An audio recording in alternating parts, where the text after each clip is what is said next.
Hello everyone, today we're gonna see how to install damp-proof membrane.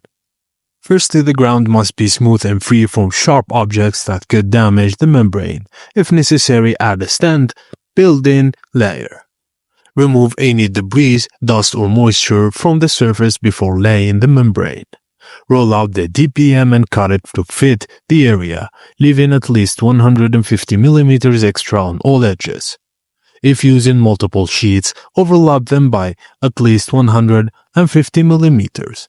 Now, use waterproof tape or adhesive to secure overlaps and prevent gaps. Ensure there are no air pockets or wrinkles that could create weak spots.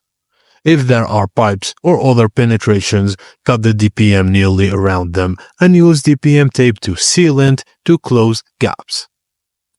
Pour concrete screed over the DPM and level it out. Allow it to cure before installing flooring, and install a moisture-resistant underlay before adding timber flooring. Just use plasterboard battens or insulation boards over the membrane before finishing the plaster or cladding. Finally, ensure the DPM is fully sealed to prevent moisture penetration and avoid puncturing the membrane while installing the flooring. And that's it, guys. Thank you for watching, and please don't forget to like and subscribe for more.